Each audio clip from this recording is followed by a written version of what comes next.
Okay.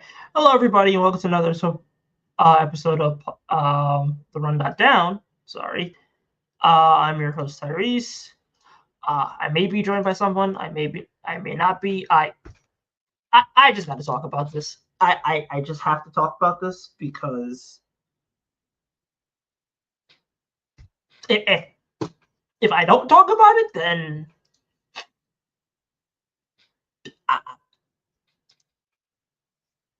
again, happened again. It happened again. Knicks lost to the Celtics. I'm not mad about the fact that they lost to the Celtics. It's whatever. It's the fact that they lost in the same way that they always lose, which is we get beat by threes. We get beat by threes. The Celtics take a lot of threes. The Knicks don't take a lot of threes. They lose the math game. This is all coaching. This is all coaching. This is all coaching. This is all coaching. You cannot tell me otherwise. I will not accept it otherwise because the Knicks were up 3. Boston had 1 possession. How do you not foul up 3? Foul up 3. Foul up 3. Zoning permit. Now following up 3. Classic Tim Small. Flashbacks to Game 5 versus Max. You can't beat any team like this if you beat yourself. Also, can't follow the jump shooter like Tatum. All they need to do is foul up 3. Foul up 3, secure the rebound, go down the other side of the court, and how does this keep happening? Why does this team refuse to foul up 3?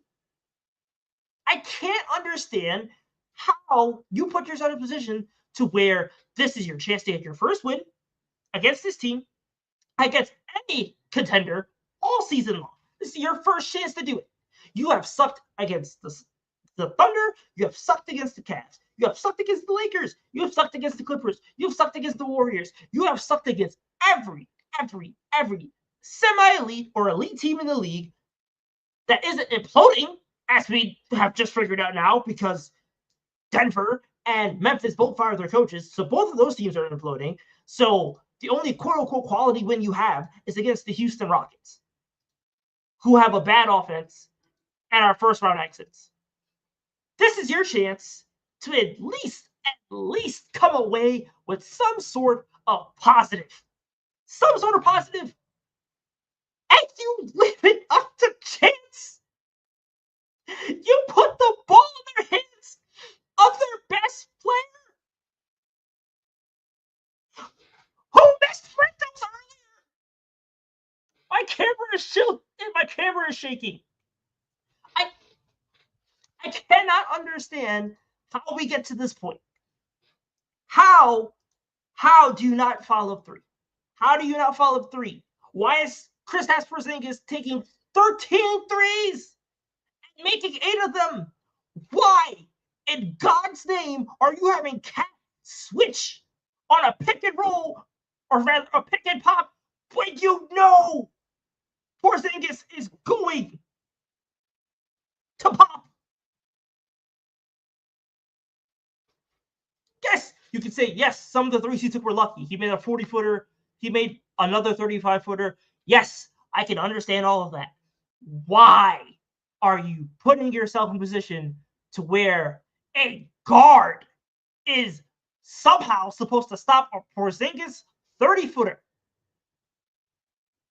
You have been hesitant to switch all season, and now you want to switch? What is the logic? What's the thinking? What is the plan? What is the design? I cannot understand anything he does because nothing is rooted in logic. Nothing. You have looked completely inept against the contenders of the league. But hey, we won 50 games, so it's all right. No, it's not all right. He's the 4th longest tenured coach in the league. The other 3 ahead of him have won championships, have led dynasties, have been able to do multiple players, different iterations of teams. And somehow, some way, Tom Thibodeau is 4th on this list. He is going into his 3rd straight playoffs, 4th in 5 years, And the expectation is he's going to fail in the second round again. And somehow, someway, you have to tell me that Tom Thibodeau is safe?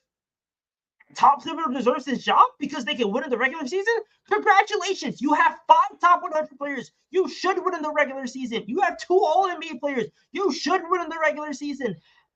Nothing that's happened this season has deviated from expectations. You're a good team with multiple good, talented players. You should win a lot of games in the regular season. 50 games is not some sort of coronation. The front office has built a team with a 50-win caliber play. Even when they won 47 games in 2022, 2023, the last 3 games they rested. They could have won 50 games that year. They have played at a 50-win pace, essentially, for 4 out of the past 5 years. So I don't want to hear about 50 wins. I don't care. This team, rather this coach, has routinely failed in the playoffs. Routinely. And this coach has a love affair with Josh Hart. How the hell is Josh Hart playing the entire second half? How in God's name is Josh Hart your answer to Celtics spacing? How is Josh Hart your Band-Aid? Why is Josh Hart treated like he's fucking Punk? Why is Josh Hart somehow, some way playing 47 minutes against the Celtics? And the only way he gets out of the game is by falling out?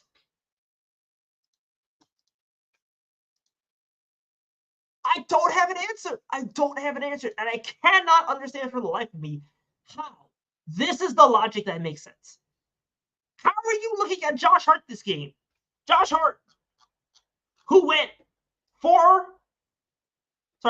Josh Hart went 5 of 14 from the field. Missed all of his threes. They are literally guarding him with a center. I understand Josh Hart does a lot of things to impact winning. I understand Josh Hart is a very good player. Josh Hart is fucking parsley. He is rims on a convertible. Do they make the car run? No. Are they really, really good to have? Yeah. But don't overdo it.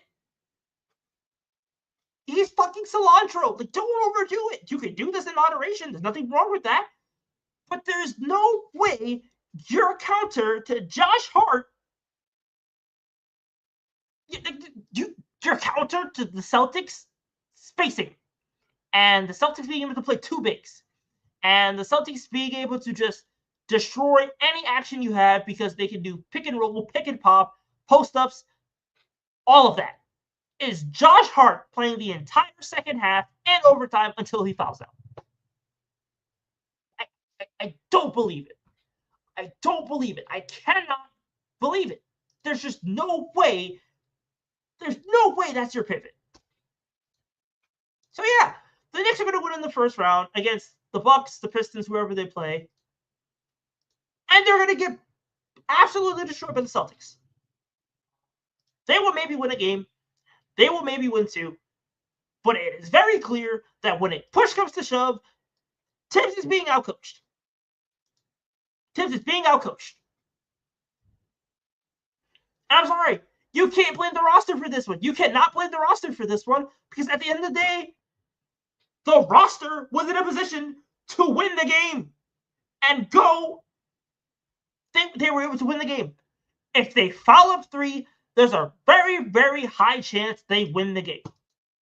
We have seen this happen too many times, and I just cannot understand why this is the pivot.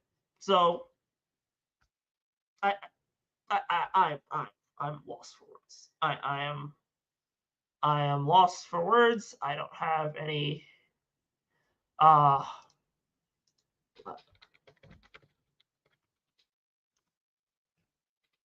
just. Okay.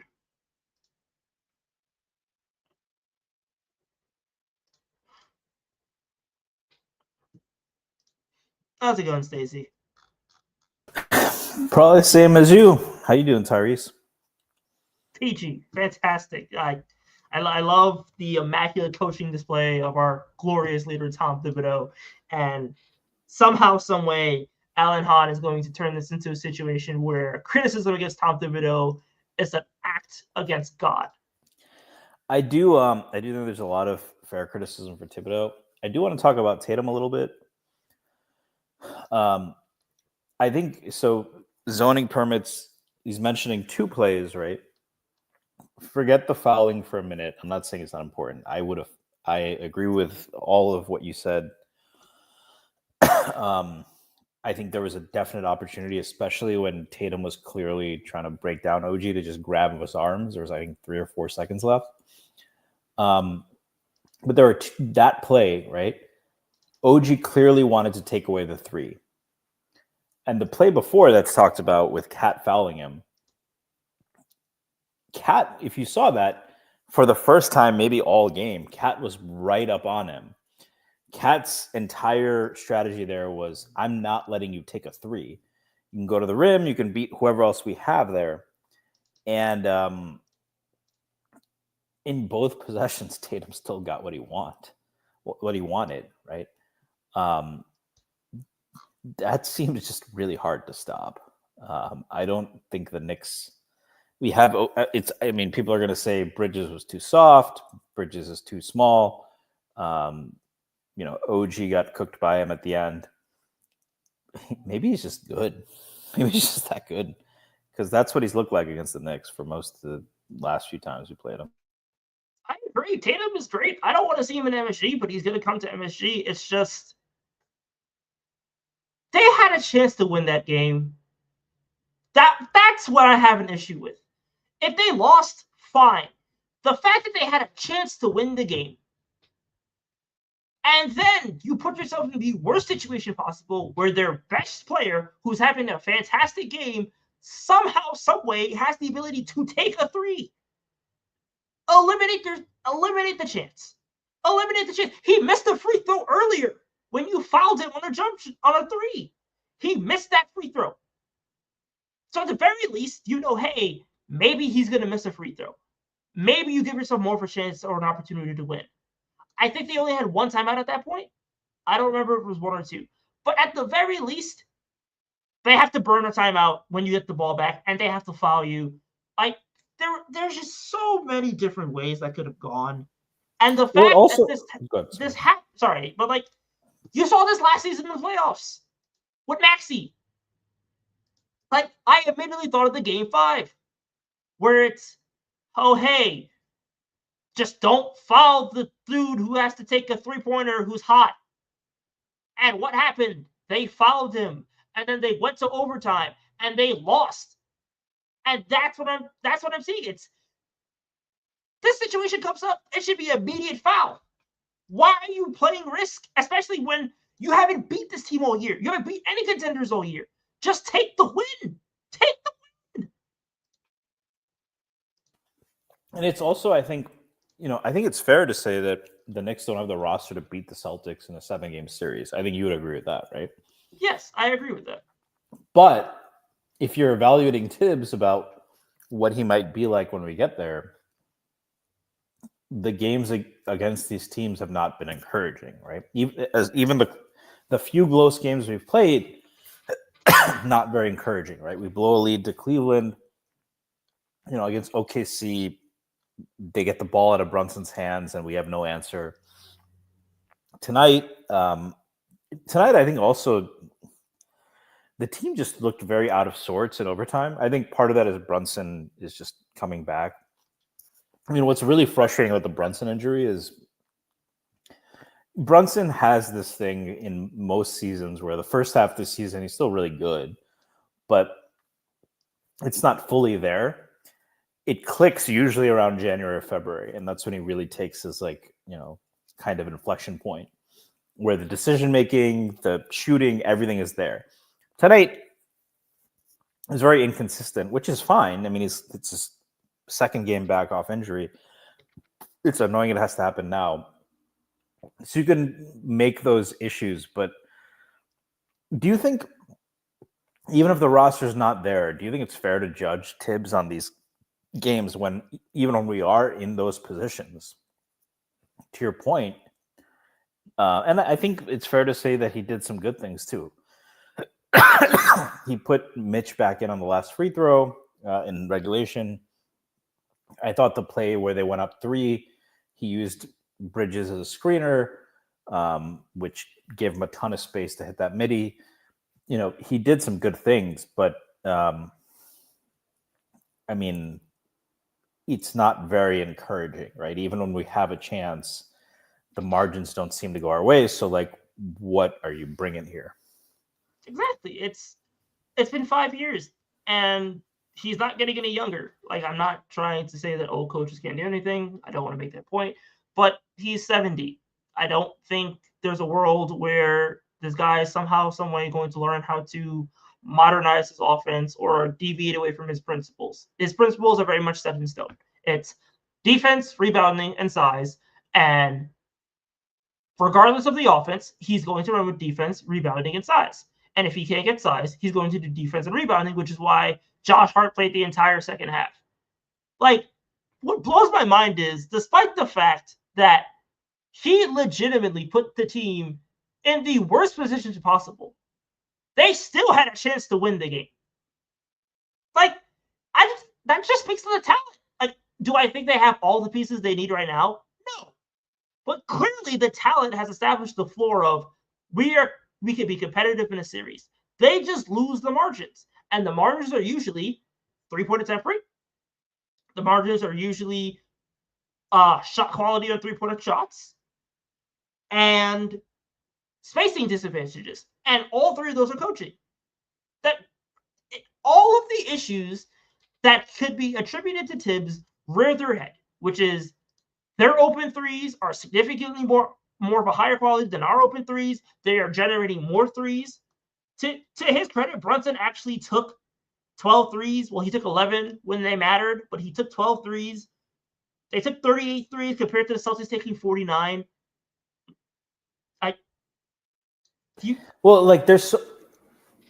Am I wrong to say that if Cat has anyone besides literally Porzingis or Rudy Gobert, and he has a foot of space, he should just pull that? Even if there's 20 seconds shot, we don't do that. There was one late in the game where he had Drew Holiday on him, and Drew Holiday's a little bit back, and it's just fucking pull the shot, man. They're good defense. Odds are we're not going to get a better shot than that. And instead he didn't, right? So. And they're also letting him score. They're letting him score. They don't care if he's taking all these shots inside the paint. And Cat's going to take those shots because he's there's a smaller player on me. I'm just going to forego the shot quality, and I'm going to get to the rim, or I'm going to get to the mid-range and hit shots. And to his credit, great game from him, 34-14. That's the kind of production you want to see. But at the same time, you took 3 threes. You took 3 threes, and there were plenty of times where he could have just popped for the 3, and instead he wanted to drive baseline. It's also it's not just about what you get from that shot, right? It's, if they're going to cross switch in transition and let Drew Holiday guard you, they won't do that again if you're just shooting over him, right? We don't want to cross switch Brunson or Deuce onto KP. That's the effect he has. And Cat is just as good, if not a better shooter. I think he's a better shooter. He is. And that now they can't cross switch. That opens everything up, right? So you're playing 5 out, but you're neutering the 5 out. That's what is. I think I don't want to put that all on Tibbs because Cat, I think, does have this idea of he wants to drive, he wants to post up, and he's very effective at it. But I think you have to kind of get him to understand that, just jack it sometimes, bro. Yes. Probably not on the court, but yeah, jack it.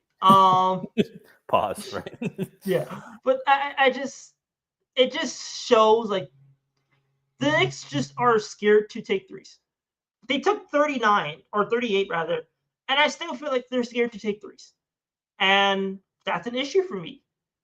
I think it's an issue that Landry Shamet, who's been shooting the hell out of the ball the last couple of weeks, only played 6 minutes because he felt that Josh Hart had to play the entire second half. I cannot get that out of my head. The fact that he felt Josh Hart, who again, like he tried, he gave effort. There was a lot of dumb shit he did as well. And yes, that comes to the territory, but I just cannot understand. It's also more likely to happen when like mental fatigue is also a thing, right? Like Yes. There's physical fatigue and mental fatigue, and those two interact. So you're helping Josh Hart by giving him a little rest and letting him watch a little bit, you know? Shaman didn't touch the court in the second half. Like, do you understand how crazy that is? Somehow, some way, Landry Shamet didn't touch the court in the second half. And Landry Shamet went from being a 20-minute player. I think he played 30 minutes 2 games ago. Saturday, he played 33 minutes. How do you go from 33 minutes to not in the rotation in the second half? None of this makes sense. None of it makes sense. I think Tibbs clearly wanted this game. And for him, he leans to what he knows, which is play the starters, especially Josh Hart. Brunson's on a minutes limit. Cat is his own thing. I don't believe that Brunson's minute limit for a second. I'm sorry. You know, it wasn't that reported though? No, because he played 35 the last game. He played 38 tonight. So I thought it was reported, or it seemed like people were like, "Oh, he's on a minutes limit." Because Brunson and Cat, if he's not on a minutes limit, there were way too many minutes without Brunson and Cat, without one of them. Like one of them needs to be on the floor, and two, I think with the Shamet thing, it's just interesting to compare. It's like other teams play. I don't want to start some Pacome Dadier discourse about how he's actually this hidden gem and he's like, you know, like Cam Reddish or something, or what, you know, people hyped up Cam Reddish to be on the Knicks. Oklahoma City would probably be playing Dadier in this just a few minutes, right? In some of these games to get a sense. Oklahoma City would probably be playing Kolek. Or did DeLon Wright? He didn't play the second half either. No. And it's more than just, you know, guys get tired. It's also you just want to know how many different ways your team can be good. You want as much data as possible, right? And that is, I think, I have praised Tibbs a lot, right? I think he's good at creating an environment for players to develop.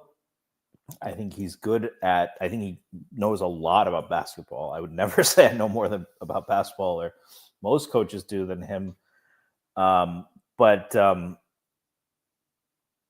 you know, for like a sidetrack, right? In machine learning, there's this idea between exploration and exploitation, right? So you train these fucking robots, and they experiment, right? So if you're a kid, you experiment with something. And you get a reward or you get a negative reward, right? So if you touch a hot stove, you get a negative reward. You know, you say something nice to your mom, you get a positive reward. That shapes what you do, right? Now, very quickly, you can either say, I'm going to do the thing that got me that immediate reward and keep hammering that. Or you can explore and say, let me try something I haven't before. And that could be really good. But even knowing all of that has its own value, even if in the short term it gets me something negative. And we're just way on that exploitation part of it, where we just don't get the benefit of seeing all of that, which, you know, Mark, I can't pronounce his last name. I think it's Daniel from OKC. Diagonal. They asked him, like, you know, are you going to play Isaiah Hartenstein and Chet Holmgren together? And he was like, yeah, even if it doesn't work, we have to do it. They're great players. We want to see how many different ways we can attack. And that feels like the real ceiling here, more than guys get tired. All of that stuff is debatable. We just don't get to see how many different ways this team can attack. That's the difference. Like, yeah, you can say, well, they lost in the second round against Miami. They were hurt. They lost against Indiana. They were hurt. That's not Tibbs' fault. And I agree. You want to make it 4 rounds. You need a bunch of different. You can't play this. I mean, Tyrese, like, can you be the last team that played the same identity for 4 rounds and won a championship? Closest thing I can think of is like the bubble Lakers. That's like the closest thing I can think of. I mean, even with the Nuggets a couple of years ago, it was Jokic is the best player in the world, and even if guys go out, he just makes everybody better. So like that was its own kind of. But they tried. Thing. They did. They had Bruce Brown at the 4. They also they didn't stick with that all the time, right? Yeah. You look at the Celtics. They knew when to use Horford and Porzingis together. Sometimes you don't, right? And sometimes you go big. And even with Spoelstra, right? He had Joel Anthony. He also had Chris Bosh. There were times to use both. But you need something different. Yeah. Every round. Sorry, I was gonna say like, Mazzulla even benched Brown this game. Like Brown didn't play. Do you mean Jalen Barrett? Jalen Rowan Barrett Brown Jr. Yes, exactly. Yeah, he only played 9 minutes. Do you think that was a resting thing though, or maybe? But like, he's also their worst player, so I mean, it works out for them. But thank you, Tyrese. We're on the same page. No, I just got you on board with Deuce. Yeah, no. I saw Deuce get backed down by Drew Holiday multiple times this game. I am good. I also saw him fucking fluster Tatum a couple times, the way that all those big wings can do. I try to put Deuce on. I don't. Whatever. Yeah, I don't even know what to say. Yeah, Jaylen Brown didn't even play. Someone also wait. Tom Thibodeau decided to match Jason Tatum's minutes with Josh Hart because Tatum played the entire second half as well. So, but he wasn't guarding Josh Hart. Yeah, but he decided to just match his minutes with him because Tatum played the entire second half. Yeah, I mean, who would you have played instead of Hart, though? I would have played Deuce. Just to do something, like get shooting, shoot. Somebody can shoot. Defense rest. No, I'm not saying Deuce McBride's a bad player. I'm saying he shouldn't. He's not a 30-minute player, and he doesn't give you the op. He's not like somebody who's going to somehow make this team competitive against them. But all that's $2 million a year, so that's why. DeLon Wright makes less money, and DeLon Wright could do the same thing. But like, DeLon Wright can shoot 38% from 3 on volume. And lock up fucking a lot of dudes? I do not think volume is pushing it. But dude, anyway. this is volume. The volume difference between them is like fucking Miles Turner versus Porzingis or something. Yeah, I'm aware. These right offensively is just not that good. No, it's annoying to watch him create. But it's annoying to watch him create. It's annoying to watch him pass up opportunities to shoot and then get stuffed by Peyton Pritchard on drives. It's annoying to watch him. That happened like once. But the problem is the fact that they're like, oh, we can put Peyton Pritchard in you, and there's no way you can punish Peyton Pritchard. Isn't a bad defender. Peyton Pritchard's the same height as you. Peyton Pritchard is 6'1" and frail. Draymond is shorter than Cat. He can't punish Peyton Pritchard is bad. It's but bad. Height isn't ever. Well, Peyton Pritchard's he doesn't. It's not Deuce is not the only person he's done that to. He's a pretty good. Yeah, defender. I understand he's not the only person that Deuce has done that to. But the fact is, for the role that the Knicks need Deuce to play, the fact that he can't look at Peyton Pritchard and see food, that's an issue. I get that, but you talk about replacing Deuce with if you talked about replacing Deuce with Colin Sexton, I'm with you, buddy. If you talk about replacing Deuce with Davion Mitchell, that's where I'm like, bro, come on. Davion Mitchell can actually drive there and get a layup. That's the problem. Mitchell is throwing up more bricks than fucking Trump's tariffs. So I know, just I like it when the ball goes in the hoop. It doesn't go in the hoop with Deuce. That's the whole point. It doesn't go in the hoop. It goes in the hoop No, it quite a bit, doesn't. especially The from guy range. has been shooting 52 shooting since fucking 2025 hit. I'm so tired of the Deuce conversation because the Deuce conversation, it doesn't revolve around 50. He's bad at offense. He's really, really bad at offense, and he should not be as bad at offense as he is if he needs to be a sixth man for this team or potential starter. You can't be that bad at offense. Neither can Davion Mitchell, though. He's a 53% true shooting for his career. I mean, okay, yeah, but the point is, Davion Mitchell can get into the paint, and so you know who else could get into the paint? Elfrid Payton. So we want Elfrid Payton back on the team instead of Deuce? No, what I'm saying is Deuce McBride needs to be better at offense than he is. No, I think what we need is somebody next to him who can. We don't want him to be initiating a ton of offense. That could be Bridges, that could be Cat. And I think there is this idea of the sixth man. Again, like I said, if you had Colin Sexton, no arguments for me. Like, I'm not arguing that. But he's also way over. It's the same reason we had to trade quickly, right? Colin Sexton's way overqualified for that role. So is Quickly, right?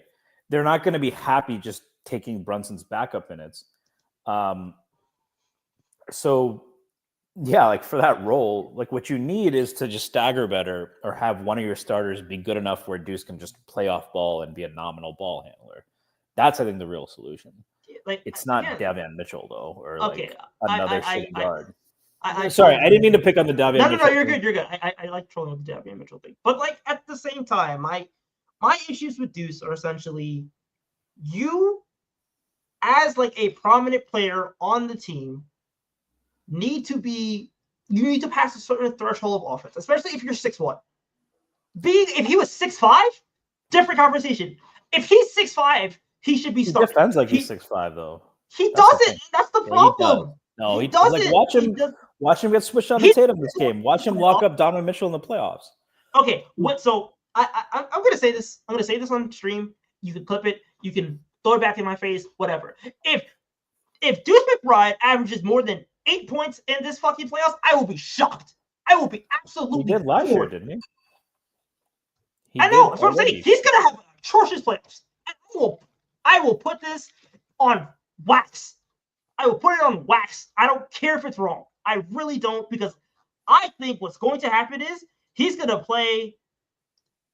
He averaged 11 points. Yeah. The game last year. I'm aware. I'm aware. In the playoffs. He's also. I'm aware. I'm saying this. I'm saying this because I truly believe it. I think we're going to end up playing the Pistons round 1 and the Celtics round 2. We will probably see 11, 12 games of this team in the playoffs. If Deuce McBride, I'll put it like this. If Deuce McBride more than 3 times cracks 10 points, I will be shocked. I will be shocked. I will be floored. I think it depends, but I think the two things I will say is I don't disagree at all with what his limitations are, right? He can't create really. I will say that the guy you're thinking of that you want him to be just isn't available for cheap.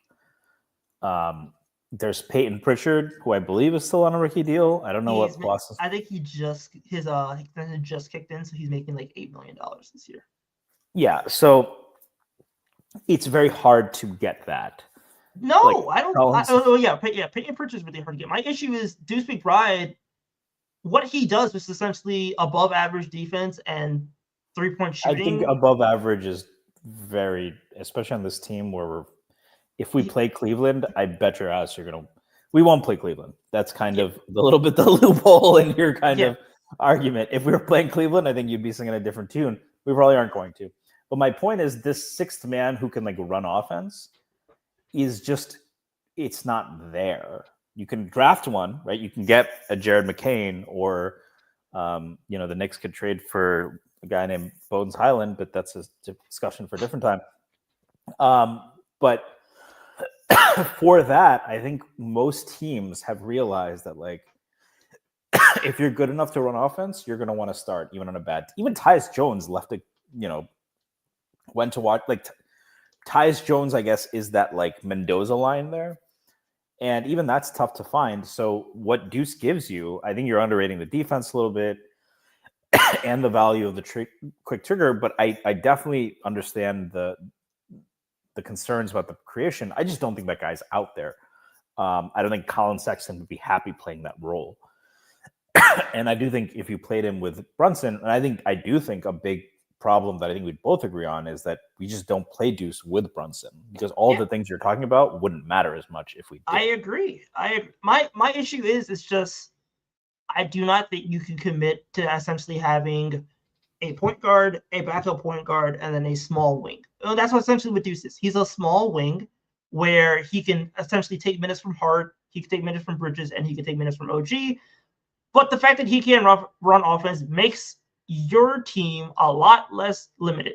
Or rather, he makes them a lot more limited because you're going to be undersized. And at some like his height does become a limitation. I think especially in playoff basketball where you're seeing the same team 7 times in a series, I don't think Deuce McBride is going to be, I think as the series goes on, someone like Drew Holiday is just going to see food. I think someone like... I would live with that, by the way. Yeah, if but they want to ISO Drew Holiday on Deuce all series compared to what the Boston Celtics offense is, I would do that. That is like fighting Thanos, and then he decides to use his toothbrush on you. Like I am totally okay with Drew Holiday isolating compared to the rest of their weapons. My issue with Deuce is just like the fact that if he ran offense, I feel a lot better about Deuce. If Deuce is 6'5", I feel a lot better about Deuce. The fact that he's neither, and then he's making $2 million a year. But yeah, the problem is though, like he's more useful to this team as a trade asset than as a rotation player. No, that's where his on-off and everything speaks for itself. So like, they don't have point of attack defenders. That's the biggest thing. They don't have point of attack defenders. And they don't have shooters with a point attack defender. That's the whole point. DeLon Wright does his job. We're not really okay. So you have a point of attack. You just mentioned right that the Knicks' big problem is 3-point volume. A big problem is so you have a volume 3-point shooter who's averaging double-digit 3-point attempts for 100. For this team, that is like fucking Dante. I don't even think he's there. And he's your best point of attack defender, which is also their weakness. Because Bridges doesn't get over the screens, and ideally you want him and OG in passing lanes. And that's why the on-offs look so good. But if you think DeLon Wright has the same impact, then sorry, that does speak to bias. We should move on from Deuce. Talked a lot about this. I did want to ask this. Are there moral victories? I mean... When you go 0-10, no. Like, it's nice that they didn't get blown out. Yeah, like, they didn't get blown out, which is great. But, like, they were supposed to win the game. That's the problem. But is there nothing encouraging you can take from the fact that they didn't get blown out? I think this might be the first time they didn't lose by double digits against one of these teams. Yeah, I think, like, they didn't lose. I think they lost by 6 to Cleveland in the first game where, like, Darius Garland decided to have to. Oh, yeah. They had the lead in that game. But I don't think, yeah, you're right. Yeah, but I think like the only thing is they essentially OG gave them nothing, Hart gave them nothing, Bridges gave them a little bit. Brunson wasn't himself. He had a good game, but yeah, Brunson wasn't Brunson. The bench gave you no production, and somehow, some way, you were still able to had a chance to win this game. But yeah, like it's just like you can't even get one. The fact that you can't get one, it's not like they went 5-5, 4-6, 3-7. Like if they went 3-7, I'd be like, you know what? Cool. Like, yeah, it wasn't there. You're 1. Okay, sure. 0-10 is bad. Like that just shows you like usually like you maybe get 1, you maybe get 2. None. And most of them were blowouts. Like that's just something where you're just like, and plus you have to play this team in the playoffs in what, a month? If we get past Detroit. Yeah, if we get past Detroit, which I think we'll get past Detroit, unless your name is Shaquille O'Neal, which was wild, by the way. No, Yeah, he does that every time. Dude, when's the last time you picked the Knicks to win a series? I don't think ever.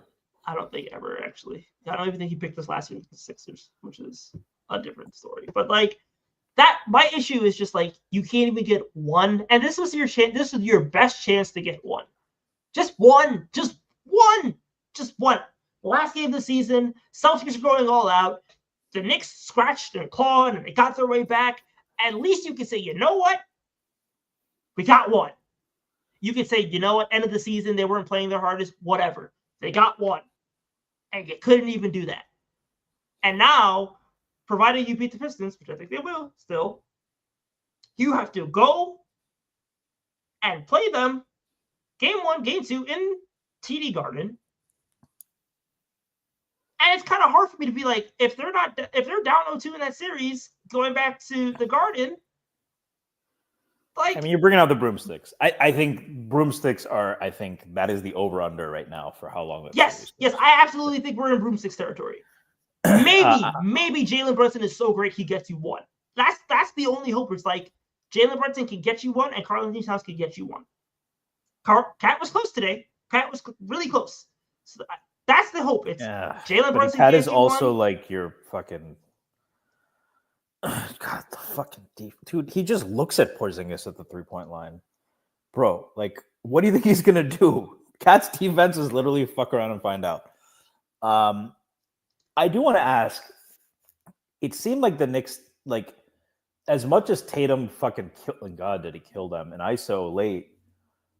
It did seem palpably different on defense, where Boston isn't just machining these fucking threes, where it looks like the Knicks are playing checkers against chess, right? Like Tatum was killing them in ISO, but if Tatum's going to kill you in ISO middies, you have to, I prefer that. Again, this is kind of what I was saying a little bit before with the Drew ISOs. Like, I prefer that.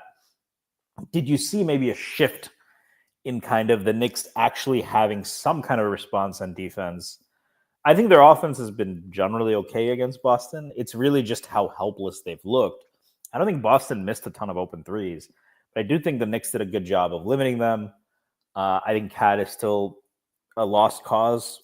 I do think you saw the impact of Mitchell Robinson on the offensive glass. I think you saw that, Deuce can switch up and guard up a little bit. I thought OG had some really good moments on defense. They forced, I think they had like 7 or 8 steals. I can check here. They forced 8 and 6 blocks. I mean, is none of that stuff encouraging? And when I say moral victory, everyone's pissed because it's like we have to shit on. Like I am totally cool with replacing like Tom Thibodeau. I don't have a dog in the fight. Going forward, is there anything of encouragement you can take from this game? You can also say the Celtics probably didn't care. They might have known by the time the third quarter started that they're locked into, to the extent that mattered to begin with, right? Mathematically, they were locked in, but they already kind of knew that. They've been kind of in cruise mode for most of the season. Are there positive things you can take away from this game where it's like, I can see that there are paths or like things that there are some things they discovered. I think probably the biggest thing you could take out of this game is the fact that Mitchell Robinson made like a real difference in terms of the offensive rebounding, the ability for rim protection. I thought his first half minutes were really encouraging. His second half minutes were a little spotty, but at the same time, the team was kind of spotty in that third quarter. And he's going to have conditioning issues too, right? That's yes. At this point right now is part of the territory. Yeah, I do think that by round 2, you hope that he can probably give you close to 25 minutes a night because he kind of needs to. Like, you need to limit the minutes of Cat playing defense at the 5. You need to have the ability to where if you are going to do a cross switch, Mitchell Robinson can guard the paint. And if you're cross switching with like Cat, have him cross switch with like they basically need to have less heart. They need Mitch to play so they can have less heart. And the fact that that's the trade-off you need to make instead of just like having a 5-out lineup is insane to me. Because it's like Hilly, you'd play Deuce. Yeah, you could play Deuce, you could play Shamit. One of those two, I think, again, whatever you want. But you're still then have Cat on defense. Right? Yeah, that's the problem. It's just like your best shot is probably just trying to put Cat in the having Cat switch with Mitch guarding the paint. That's probably your best course of action. But Mitch needs to be in the court for that to happen, and he needs to be able to play longer than 15 minutes without being gassed. It's a hard matchup, but again, it's not the fact that they'll probably lose. I'm okay with them losing. I don't think anybody's going to be like, oh, wow, we should beat the Celtics. It's be competitive. And at least you can, like, the moral victory, if you could even take one from it, is they were competitive. And they could have won, but it still feels hollow because you should have won. And that's why I can't even get a moral victory out of it. Even though this is the game where you probably could have tried to take a little bit out of it. You just can't even take anything out of it because it was very clear the Knicks should have won this game. Well, it feels like the Knicks have been here before, though, right? Like, if you remember that first Thibodeau season, they couldn't beat the Sixers and they couldn't beat the Heat. And if my memory serves me correctly, every one of those games went down to the wire. So that's not the same as the Celtics. But I think they went 0-7. It was a shortened season. 0-7 against the Heat and the Sixers. Yes.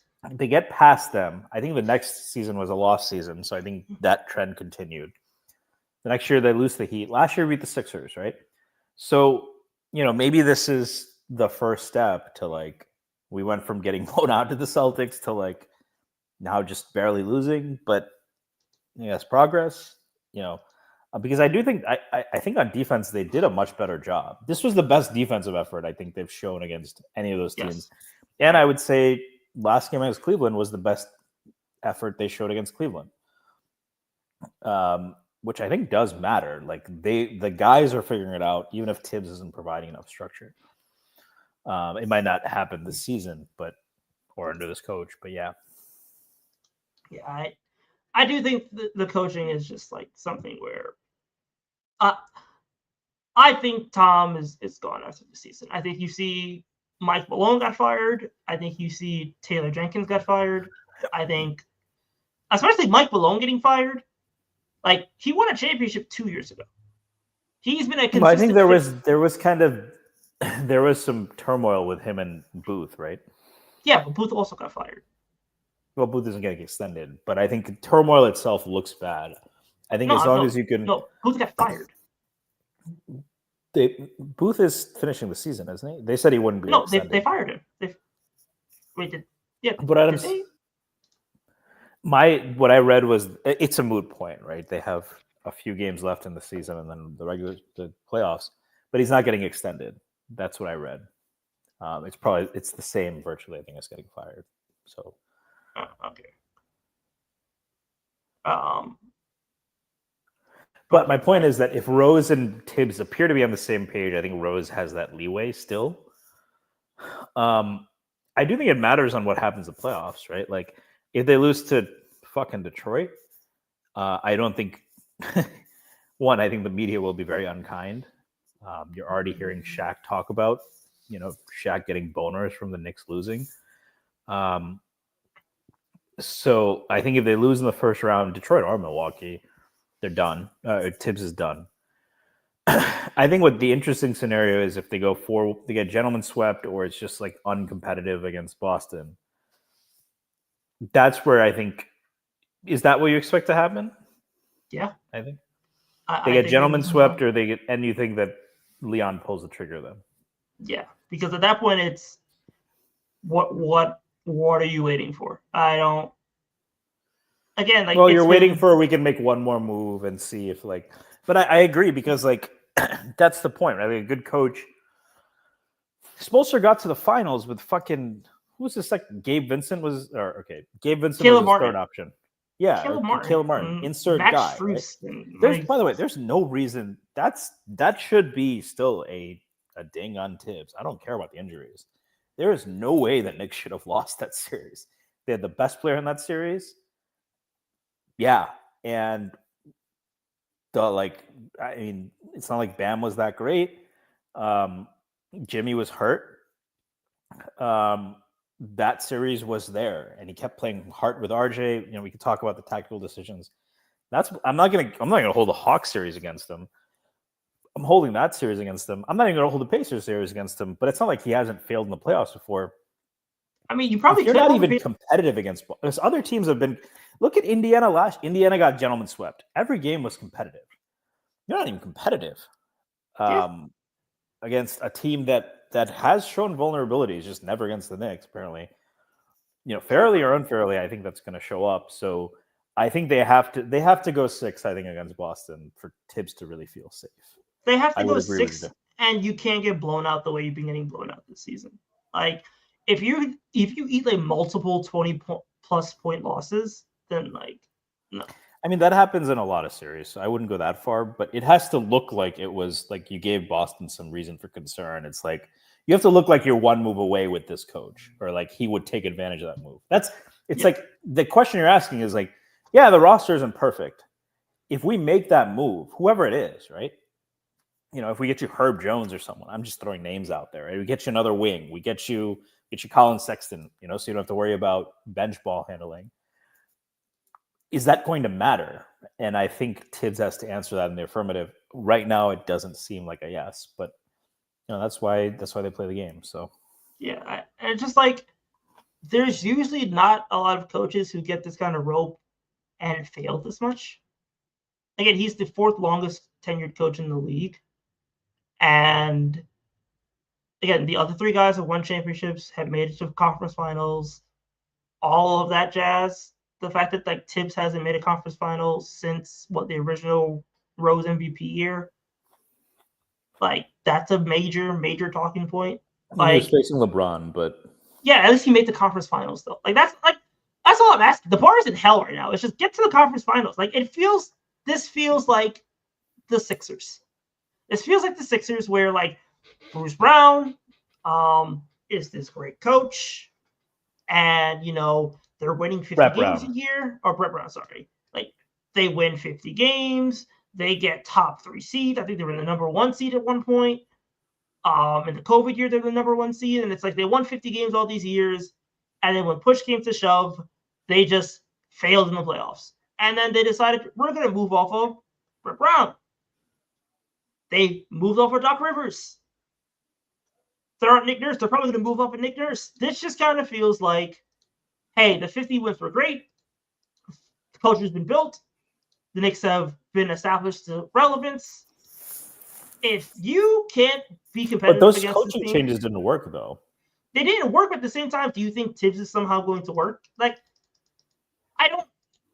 for me, it's just like, I think this team has established a baseline of competence just because of the talent that it has. And it's not that the talent is going anywhere anytime soon. Brunson is signed for 4 more years. OG is signed for 3 more with an option. Cat has 3 more with an option. Josh Hart has 3. Mikal Bridges is going to get extended this offseason. So clearly they have talent locked in. Like their team is fine. It just kind of feels like... Well, their team is set. I don't know about... Is it good enough to win a championship? Well, I mean, like, they're fine in terms of, like, contract structure. I should specify. I'm sorry. But, like, contract dues are going to be paid. After this season, dues are paid. So you have to kind of make something work. And I don't know if he's going to be the guy.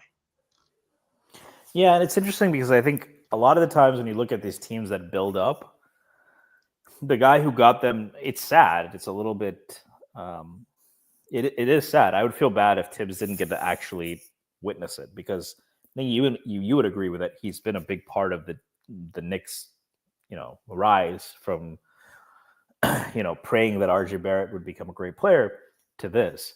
When you look at, the teams that rose up, right? The Bulls had Doug Collins. They moved to Phil Jackson, right? The Lakers had Del Harris, moved to Phil Jackson.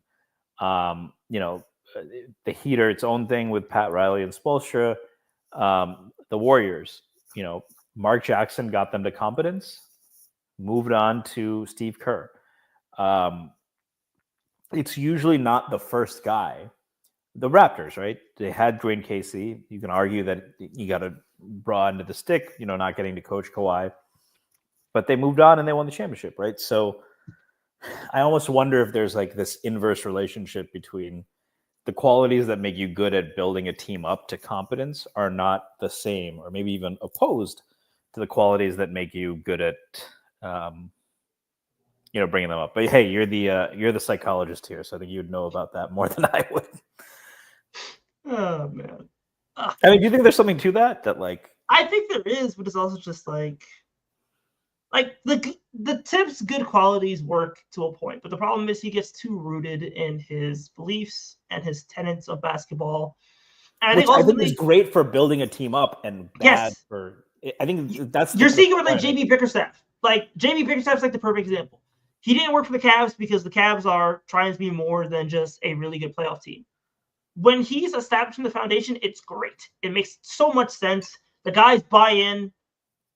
I think with a team and understand that, like, when you like Tibbs and Jalen, essentially, like that's essentially his godfather. Like Tibbs and Jalen are essentially have been like he's known Jalen since birth, and obviously Jalen's the leader of the team. And then they also got Jalen's college teammates, so like Josh Hart, Mikal Bridges. So like this is a very Tibbs kind of like quote unquote Tibbs team. And it also starts with the fact that like the guy that everybody calls captain is going to ride for this dude. So it's a situation of it's a situation of if this was like any other kind of context where the captain of the team literally didn't know the coach on a personal level, this team's probably checked out. And sometimes they already do look checked out. Like I think Mikal's checked out. I think deep down Mikal's probably checked out. I think Mikal has the most he has to do the worst work, get over all these screens, body up these dudes, and not get the ball in offense, right? It's not fun, right? It's like being a defensive and in football, and you have a linebacker behind you that gets to get all the sacks, and you're just holding up the edge. It's not fun, right? Yeah. So it's just like I think this team has gotten to the point where some dudes are starting to check out a little bit. Like you look at Precious Achiuwa, he's checked the fuck out. And I know Precious is like very low in the totem pole, but like you look at him playing, he just looks like he's going through the motions. I think someone like Mikal Bridges is trying. He gives you effort, but he definitely seems like a little bit disconnected. That's also because he's playing with his best friends, so yes, they're probably pushing him to get even that, right? If this was the Nets again, different story. And then like Cat is kind of here and there. It just kind of seems like this is getting towards an amicable breakup where Tibbs moves to the front office and the team gets somebody who can enact kind of the vision more. So that's my opinion. Is there anything really else to like touch on in terms of this game? No, I think that's it. I do think this is the best game they played against Boston. I think with a full night's sleep, maybe we'll all feel a little bit better tomorrow about it. Even if I think I'd probably still have the same conclusions you do about Tibbs and future of the team. Yeah, I will be angry about this, but at the same time, the Mets are winning. So you know what? Life could be worse. Life could be so much worse. But we have Pete Alonso, and that's what matters. Thank you guys for watching and hanging out with us for a little bit. Really appreciate having this conversation with you, Stacey. And we'll see you guys. I think they play tomorrow, don't they? Oh, they do play tomorrow. Oh, wait, no, they play Thursday. Okay. Whew. Cool. All right. We get a break. So we'll see you guys Thursday and enjoy your night.